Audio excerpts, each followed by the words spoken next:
Paano kung sabihin ko sa'yo na mayroong natural na panangga na kayang protektahan ang iyong lalamunan laban sa impeksyon, virus, bakterya, at kahit mga fungi? Isang natatanging sangkap mula sa kalikasan na nagagawa ang hindi kayang gawin ng kahit anong gamot na gawa ng parmasya. Samahan mo ako dahil malalaman mo kung ano ito at paano ito gamitin ng tama sa mga susunod na minuto. Pero bago iyon, gusto kong subukan ang iyong kaalaman sa isang tanong na 70% ng mga tao ay nagkakamali. Ano ang unang umaatake sa iyong lalamunan kapag ikaw ay nagkakasakit? Virus, bakterya, o fungus? Ikomento ang iyong sagot. Ngayon ibubunyag ko ang tamang sagot sa dulo ng video na ito at gusto kong makita kung ilan sa inyo ang talagang nakakaalam nito ngayon. Naranasan mo na bang parang may kumikiskis sa lalamunan mo at alam mong magkakatrangkaso ka? O madalas kang magkaroon ng paulit-ulit na impeksyon sa lalamunan? Baka naman may bad breath ka kahit gaano mo palinisin ang ngipin mo?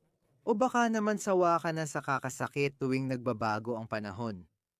Nararanasan ito ng milyon-milyong tao sa mundo at kadalasan tinatanggap na lang bilang bahagi ng buhay. Alam mo ba kung ano pang nagpapalala nito?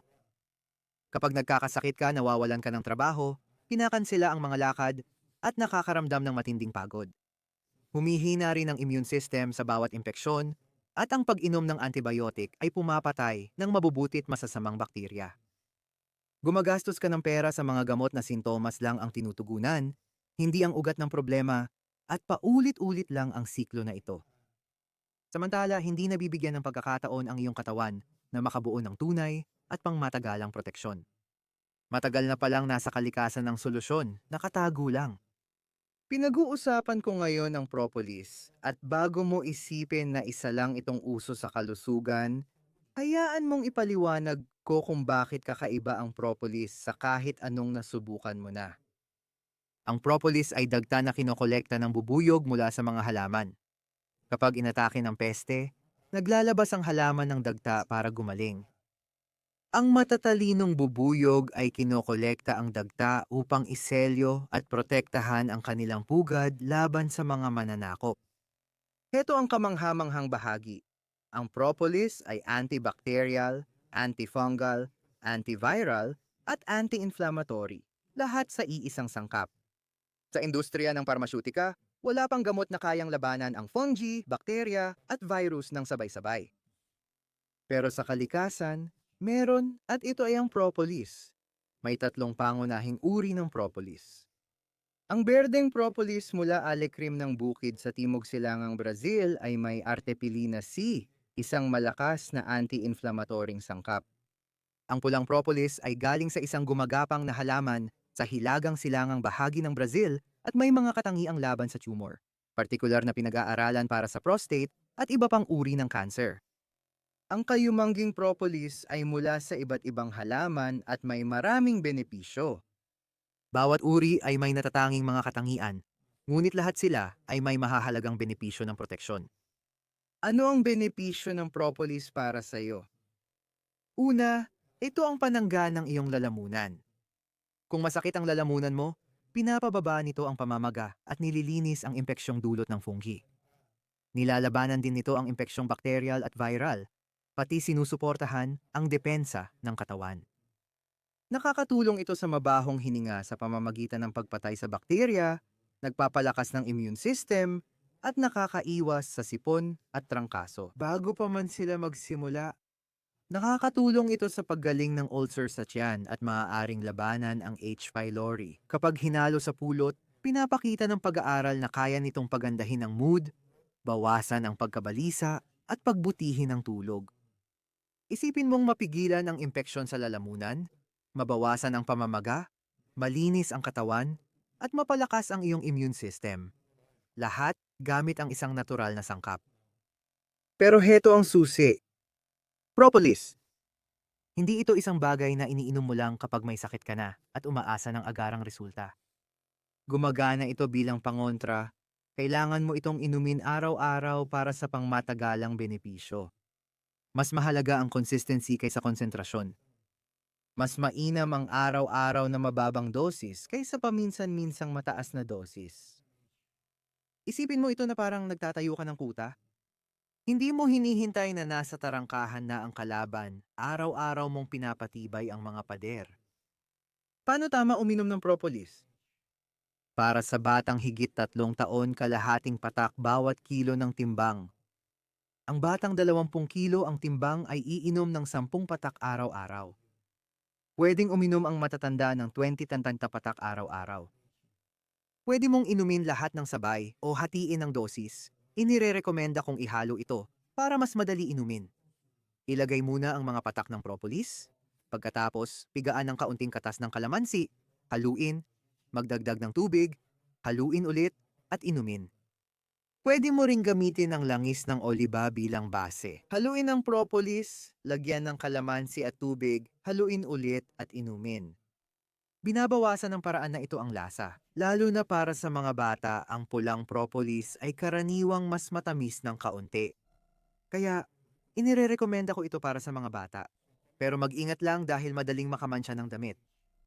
Uminom ng propolis nang walang laman ng tiyan kung maaari. Bakit? Dahil ito ay gumagalaw sa buong gastrointestinal tract mo. Matapos uminom ng propolis, uminom ng 300 ml tubig para makatulong sa pagkalat nito. Mula sa tiyan, dumadaan sa maliit na bituka hanggang sa malaking bituka upang mapalaki ang pagsipsip ng lahat ng kapaki-pakinabang nitong mga sangkap. Kung natatandaan mo lang uminom kasabay ng pagkain, ayos lang din yon. Ang mahalaga ay pagiging consistent. Inumin mo ito ng 6 na buwan. Kung mabagot ka sa isang uri, magpalit ka. Ako mismo gusto kong paghalu-haluin ng 3 uri. 10 patak ng pula, berde at kayumanggi. Sa ganito makukuha mo ang benepisyo ng 3. Aling propolis ang dapat mong gamitin? Napakahalaga ng kalidad. Dapat sariwa ang propolis at kinuha mula sa tamang bahagi ng pugad. Ang mababang kalidad na propolis mula sa maling bahagi ng pugad ay halos walang silbi. Maghanap ng propolis na may kamakailang petsa ng paggawa. Ang sariwang propolis ay nagpapanatili ng mga aktibong katangian nito. Alam ko na mahirap makahanap ng dekalidad na propolis dahil sa dami ng pagpipilian. Kaya ako na mismo ang nagsaliksik para sa'yo. Sa ibaba ng deskripsyon, makikita mo ang isang listahan ng mga piling-piling tatak at partikular na mga produkto ng propolis na personal kong inirerekomenda at pinagkakatiwalaan. Hindi lang basta ito mga random na suhestiyon, kundi mga supplier na sinuri ko base sa kalidad, kasariwaan, at etikal na mga gawain sa pag-aalaga ng pukyutan. Huwag mag-aksaya ng pera sa mababang kalidad na produkto na walang resulta. Tingnan mo ang description ngayon at kunin mo ang propolis na talagang epektibo. Kung mas gusto mo ng berdeng propolis, pula, o kayumanggi, isinama ko na ang pinakamagagandang opsyon para sa bawat uri. Ngayon, naaalala mo ba yung tanong ko sa simula? Ano ang umaatake sa lalamunan mo? Una, kapag may sakit ka, virus, bakterya, o fungus ba ang sanhi? Ibibigay ko sa iyo ang sagot na madalas mali ng karamihan. Karaniwang virus agad ang iniisip na umaatake. Sa totoo lang, ang malaking bahagi ng mga impeksyon sa lalamunan ay nagsisimula sa pag-atake ng virus. Pinahihina ng virus ang natural na depensa ng iyong lalamunan. Kaya nagkakaroon ng pagkakataon ang mga bakterya na pumasok bilang pangalawang impeksyon. Ang mga impeksyon sa fungi ay karaniwang pinakamadalang at kadalasan ay nangyayari lang kapag ang iyong immune system ay labis ng humina. Pero heto ang kritikal na problema. Kadalasan hinihintay muna ng mga tao ang sintomas bago kumilos. Na-break na ng virus ang iyong mga depensa, nandoon na ang pamamaga at nakikipaglaban ka na sa isang mahirap na laban. Ito ang dahilan kung bakit napakalakas ang propolis kapag tama ang paggamit. Hindi ito naghihintay ng atake. Araw-araw nitong pinapatibay ang depensa mo. Kaya kapag may virus na umatake, handa at matibay na ang depensa ng katawan para mapigilan agad ito bago lumabas ang sintomas. Ito ang pangunahing pagkakaiba ng reaktibong pag-aalaga kapag may sakit at proaktibong pag-aalaga sa kalusugan. Kung binanggit mo ang virus, congrats! Isa ka sa iilang talagang nakakaintindi paano nagsisimula ang impeksyon.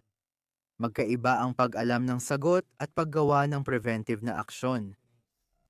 Ang tanong ngayon, Papayagan mo bang atakihin ng virus ang mahina mong lalamunan o gagawa ka ng natural na panangga? Simula ngayon, narito ang plano ng aksyon. Simulan mong uminom ng propolis at gawing parte ng araw-araw mong gawain. Paano magsipilyo ng ngipin? Panatilihin ang consistency ng 6 na buwan. Pansinin kung paano tumitibay lalamunan mo, bihira kang magkasakit, at gumaganda ang enerhiya mo. Ibahagi ang impormasyong ito sa pamilya at kaibigan na laging may sakit, suportahan ang lokal na tagapag-alaga ng pukyutan, at piliin ang dekalidad na propolis. Magpapasalamat ang immune system mo. Kung mahalaga sa iyo ang impormasyong ito, mag-subscribe at i-activate ang kampanilya para hindi ka mahuli sa mga content na makakatulong sa iyong kalusugan. Mag-iwan ka ng komento sa ibaba at sabihin mo sa akin kung tama ang sagot mo at kung magsisimula ka ng uminom ng propolis. Binabasa ko lahat ng komento. I-share ang video na ito sa kakilala mong nangangailangan ng natural na panangga sa kalusugan. Pag-iwas ang pinakamabisang gamot at ang propolis ay isa sa pinakamalakas na panangga ng kalikasan. Alagaan ang kalusugan sa natural na paraan. Kita tayo sa susunod na video.